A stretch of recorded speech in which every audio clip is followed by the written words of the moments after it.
on est très curieux de savoir.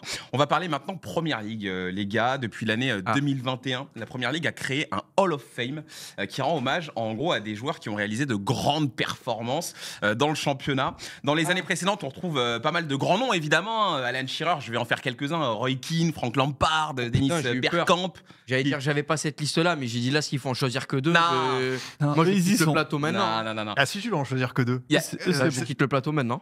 Attendez. Alors, il y avait du Steven Gerrard, du Didier Drogba, du David Beckham, donc que les plus gros noms, évidemment. Donc, c'est une récompense qui est assez récente, finalement. Elle date pas d'il y a 50 ans. Et là, on a la liste pour 2025, messieurs. Donc, les joueurs qui ont été choisis.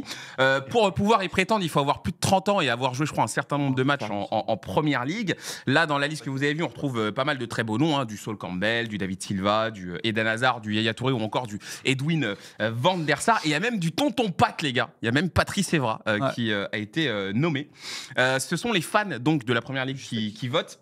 Ils doivent choisir 2 noms, les gars. Du coup, on va faire pareil. Il faut choisir, messieurs, 2 noms à intégrer au Hall of Fame de la Première Ligue. Mais je sais pas si tu as la réponse, Braque. Vas-y, dis-moi.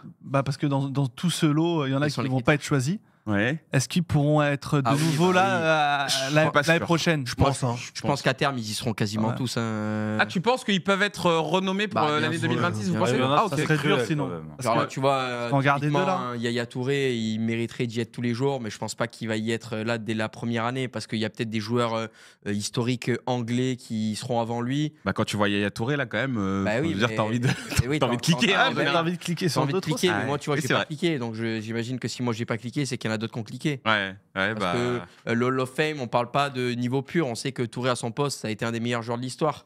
Merci. Par contre, ce qu'on sait aussi, c'est qu'il y a peut-être des mecs là qui ont plus de matchs en Première Ligue, qui ont été peut-être ultra marquants dans leur club aussi, dans les épopées européennes de leur club.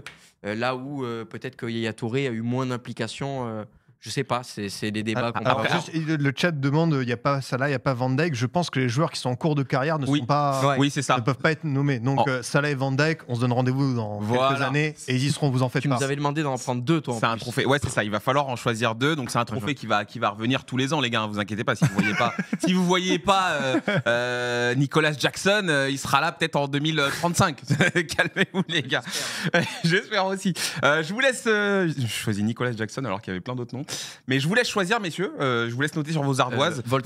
Vous avez déjà fait vos choix déjà, notez-les comme ça, on va les voir et on va les mettre en perspective. On va pouvoir un peu comparer les choix de chacun. Dites-nous aussi, vous, sur le chat de Twitch. Je ferai une petite compilation après. Dites-nous sur YouTube. Rodé non actif n'est pas là. Si, il a été introduit dans les légendes sur le slide précédent. Il est déjà élu. Oui, je crois qu'il est déjà passé. Je fais partie du jury, les gars, donc vous m'aurez pas. C'est bon, les gars, on a nos noms. Et puis si moi je faisais partie du jury, t'inquiète pas qu'il y aurait du Peter Crouch, il y aurait du Nico Kranjka. Exactement, ça j'aime. Toi, tu irais nous chercher du Pavlyuchenko, tout ça. C'est qui le gars là qui avait fini à Bordeaux là Andy Carroll. Andy Carroll. Tu t'aurais mis Andy Carroll, toi. Ma gueule, t'avais pas Andy Carroll. De quoi? T'avais pas Andy Carroll? Son nom me revenait pas. C'est juste ça. Mais évidemment, Andy Carroll, je l'avais. Vous retournez, les gars? 2 choix, c'est chaud. Ouais. Ok. Vidic chez Fabregas pour notre ami Simbad, Elmago Hazard, ok. Carrick Hazard, Yaya Touré. Donc il y a pas mal de Hazard qui revient quand même. Ouais, quand même. J'hésitais entre David Silva et Yaya Touré. J'ai hésité aussi. Et je me suis dit Yaya quoi. Yaya Touré. Tu vois, vu que tu as choisi Yaya, moi j'ai choisi Silva et sinon j'aurais inversé. Et moi j'ai pris Carrick qui est bien moins fort mais qui est bien plus marquant. Tu vas nous expliquer pourquoi du coup, Kanto. Pousse. Pourquoi David Silva et pourquoi David Silva, tout simplement parce que moi c'est un de mes joueurs préférés historiquement et je suis absolument pas objectif. Peut-être après il est dans la liste donc je pense qu'il le mérite. Il le mérite sans doute beaucoup. C'est mon ardoise. Non, je trouve que David Silva, c'est un joueur qui est historique, qui a historiquement été sous-coté dans sa carrière et son impact n'en a pas été moins important dans la domination de City des dernières années. On peut avoir tendance à l'oublier un peu, David Silva, comparé à d'autres. J'ai longuement hésité avec Yaya Touré, que j'aurais pu citer également. Hazard, pour moi, c'était un peu un lock dans le lot. Il y a des beaux noms, mais pour moi, Hazard, là-dedans, que tu le vois, tu es obligé de le citer. Je crois que c'est le record. Je crois que sur toute sa carrière en Première Ligue, c'est le recordman de trophée d'homme du match. Okay. En tout cas, sur la période, il n'y a personne qui a eu autant de fois le trophée d'homme du match que lui, Eden Hazard, même si certains pourraient peut-être lui reprocher l'irrégularité. Plus en Ligue des Champions qu'en Première Ligue pour le coup. Et voilà, donc David Silva, j'ai beaucoup hésité avec Yaya, mais Yaya, je sais qu'il reviendra l'année prochaine et je choisirai avec grand plaisir. S'il fallait en prendre un troisième, j'aurais sûrement pris Yaya également. Mais voilà mon choix. Rendez-vous le 8 septembre 2026 pour le prochain Hall of Fame. J'espère aussi. J'espère aussi. À voir. Simba, on continue avec toi. Toi, t'as pris un peu un virage, toi. T'allais vers autre chose. Tu voulais te faire un kiff. En fait, pour moi, il y avait un nom qui était évident, c'était Vidic. Pour moi, Vidic, c'est peut-être le central le plus dominant que l'APL ait connu. Il y aura sûrement un débat avec Van Dijk. Plus que Ferdinand même. Ah oui, je trouvais qu'il était meilleur que Ferdinand. Preuve en est, il y a... Je crois que 5 joueurs. Attends, j'ai noté ça parce qu'on a fait nos devoirs. Oui, non, mais bien sûr. Il n'y a que 5 joueurs qui ont gagné 2 fois le titre de meilleur joueur de Première Ligue. Thierry Henry, Kevin De Bruyne, Ronaldo et Salah et Vidic. Vidic a remporté 2 fois le titre de meilleur joueur de Première Ligue. C'est 5 PL. 2009 et 2011, je crois. Exactement. Ouais. C'est chaud. Il a fait 8 ans à Manchester United. Sur ces 8 années à Manchester United, c'est 5 fois champion. Et les 3 années où il n'était pas champion, il était vice-champion. Okay. Donc il n'a jamais fait en dessous de la 2e place. 4 fois dans l'équipe type de Première Ligue. Voilà, un mastodonte, un colosse qui a affronté les meilleurs attaquants de Première Ligue. Et pour moi, il fait clairement partie des monuments de ce championnat-là. Et je pense que parmi tous les noms qu'il a vus, en tout cas, c'était le premier qui me venait à l'esprit naturellement. Ensuite, et d'ailleurs, Vidic, pour terminer ce que tu viens de dire, il y a eu une interview entre Smaïl Bobdella qui a interviewé Djibril Cissé et qui lui a demandé un peu les défenseurs. C'était qui le plus dur ? Voilà, qui lui avait un peu cassé les bonbons. Je crois qu'il y a eu des nouveaux, il y a eu des noms assez étonnants dans le championnat français. Et en Angleterre, il avait dit moi, c'est la charnière Ferdinand-Vidic. Ferdinand était sympa, tu allais le voir, il rigolait avec toi, tu pouvais discuter avec lui. Par contre, Vidic, c'était un ours brun, quoi. Pendant le match, il voulait te découper tout le long, il voulait te faire mal, il était dur. Donc voilà, ça vient appuyer ce que tu disais. Vidic, quand il était défenseur à MU, c'était pas pour rigoler. C'était très très très fort, très très fort. Et pour moi, c'était, en tout cas, de ce que j'ai vu parmi la liste et même les défenseurs centraux, il fait partie des grands noms de cette Première Ligue-là. Je donne le deuxième nom tout de suite ou on fait un premier tour ? Non, tu vas donner le deuxième. Deuxième, j'hésitais entre 3 joueurs. Il y a Yaya Touré, David Silva et celui que j'ai choisi, Fabregas. Okay. Fabregas, c'est le 2e meilleur passeur de l'histoire de l'APL. Derrière De Bruyne. De Bruyne, il a 127 et Fabregas, il est à égalité avec Frank Lampard. Il est juste devant David Silva. Je crois qu'il a mis 9 passes D de plus. Bon, voilà, c'est juste des chiffres comme ça. Il a fait quasiment 15 ans en PL. Il en a fait 8 à Arsenal. Avoue que quand tu allais faire tes choix, tu allais regarder un peu les stats pour dire est-ce que je suis pas à côté de la plaque ? Avoue, parce que là, c'est très préparé quand même. Mais évidemment, on me dit écoute. Non, mais tu sais, c'est bien, mais c'est peut-être un peu trop bien. Tu sais, c'est la rentrée. On me dit écoute, tu prépares. J'ai mis mon petit maillot. J'ai fait mes devoirs. Le cartable, il est prêt. C'est signé. Donc, pendant l'attente chez le coiffeur. Ouais, exactement. Je fais purée, le conducteur il arrive. Vraiment, tu l'envoies trop tard. C'est vrai que je l'envoie un peu tard aujourd'hui. Le conducteur il arrive et après j'ai fait bon, maintenant faut que je m'y attelle. Donc Fabregas, il a été à chaque fois le cœur de ses équipes, que ce soit Arsenal avec Wenger et ensuite que ce soit à Chelsea où il a remporté 2 Premières Ligues. Alors même si c'est que 2 Première Ligue, il y en a qui en ont gagné plus, ça reste un joueur qui aura marqué de son empreinte le championnat, un joueur qui aussi c'est le seul joueur de l'histoire de la Première Ligue qui a mis plus de 15 passes D avec 2 clubs différents. Il en a mis 16 avec Arsenal et 18 avec Chelsea.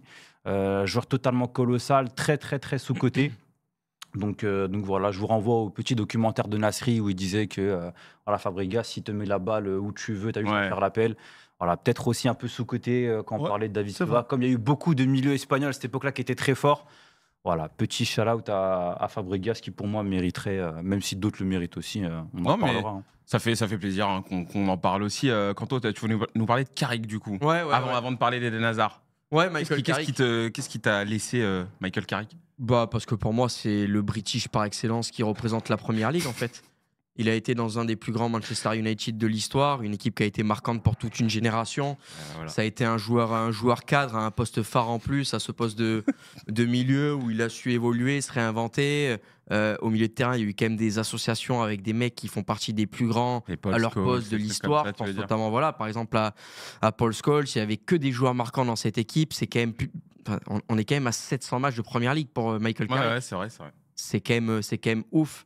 Le mec a un passage à Tottenham, il y a un peu, je crois, de Sunderland, mais c'est surtout son passage à Manchester qui est absolument exceptionnel. Il arrive à gagner, je crois, ses 5 titres en Première Ligue, il gagne le Community Shield à plus de 5 reprises, il gagne la Coupe d'Angleterre, il gagne la Ligue, enfin la Coupe de la Ligue, il a gagné la Ligue des Champions. Ce mec a tout gagné avec cette équipe-là, une équipe qui a surdominé, et tout en ayant cette régularité d'arriver à garder son poste. Parce que ce que je disais, quand tu as des Paul Scholes qui sont indétrônables à côté de toi, ben, si tu as des recrues à ton poste, tu sais que les recrues, elles viennent pour prendre ta place. Mais personne, finalement, ne vient et lui prend sa place. Donc... Mais en plus, il avait, je suis désolé, Kanto, je m'intègre, mais il avait un rôle un peu bâtard, Michael Carrick. C'est pas le premier qu'on mettait en avant. Moi, je le kiffais, Carrick. On mettait très souvent Paul Scholes. Ouais, voilà. C'est un peu ça. On mettait très souvent Paul Scholes en avant, mais Michael Carrick, c'est aussi. Trop fort sur FIFA 8. Hein FIFA 8, trop fort. Hein. Qui est Michael Carrick? Ouais. Ah ouais. On sent que c'était l'homme de base de tes équipes. Ouais. FIFA 8, c'était le premier FIFA que j'ai eu. Tout de suite, homme de base, il me le terrain. Mais c'était bien, c'était vraiment la période, parce que c'est la période de Manchester United gagne la Ligue des Champions. Mais Michael Carrick, c'était ça, c'était cette qualité de passe.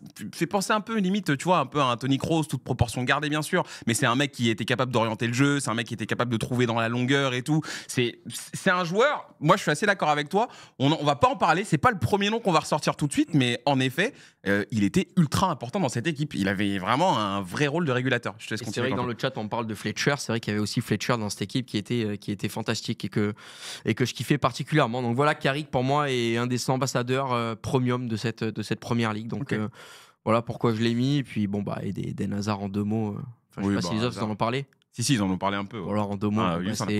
C'est pareil, c'est marquant, c'est 350 matchs avec Chelsea. C'est.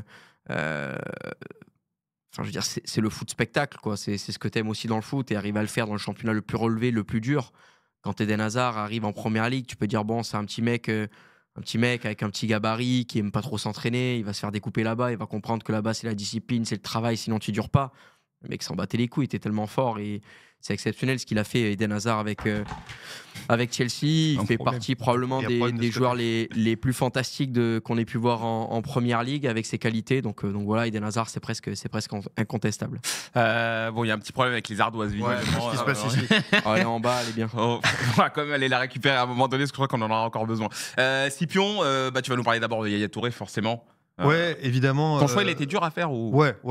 Franchement, tu me présentes une liste là avec ces 15 monstres sacrés parce que tous, pour moi, ils méritent. Ils ont tous leurs arguments. J'ai bien aimé ce qu'a dit Simbad sur Vidic. Rappeler à quel point ça a été un mec extrêmement dominant, fort. Moi, je vais sur Yaya Touré parce que quand il arrive dans ce City nouvelle génération, très très vite, il en impose, il est dominant, il est de ce premier City qui a gagné et qui a été monstrueux. À chaque fois que je tombe sur cette fameuse compilation et il marque 20 buts dans la saison PL, je me dis attends, ce gars-là, c'est un milieu de terrain. Il y a des attaquants, ils n'ont pas des compilations aussi belles sur une saison. Le mec te met coups francs, il te met des barres et tout. Il te fait des enchaînements à la surface. Tu dis qu'est-ce qu'il a atteint un niveau de milieu de terrain en première ligue. Évidemment, tu le compares avec du Gerrard, du Lampard, du Scholes, du De Bruyne, tout ça. Mais ce qu'a su faire Yaya Touré, moi à chaque fois je suis bluffé, ou même David Silva que Youss a bien défendu. Donc même si évidemment, à partir du moment où Guardiola est arrivé, ça a un petit peu commencé à décliner. Sur les 4-5 années où il a été à fond avec City, c'était juste bluffant. Il a été un milieu de terrain plus que complet. Enfin, c'était monstrueux dans tous les domaines. Et Hazard, je pense que mes camarades ont tout bien dit.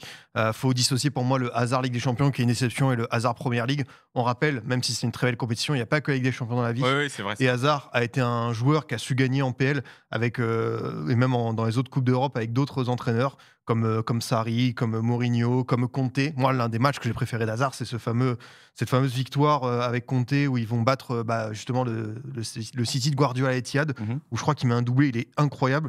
Et puis pour tout ce qu'on a dit, parce que Hazard, il y a des regrets, oui, il aurait dû mieux s'entraîner, tout ça, mais c'est un joueur instinctif. C'était un bonheur de le voir jouer. Et le nombre d'actions qu'il a su débloquer, le nombre de moments où il est présent, où tu peux te faire pareil des compilations non-stop, franchement, c'est très très fort. Et ouais, je pense que c'est mérité pour moi qu'il soit dans ce fameux Hall of Fame. Parfait. Bon voilà, je ne sais pas si on a le droit de voter, du coup, c'est réservé aux fans de la Première Ligue. Est-ce qu'en France on peut le faire? En tout cas, vous pouvez donner votre avis. Ça, vous pouvez le faire. N'hésitez pas à nous dire, vous, les 2 joueurs que vous auriez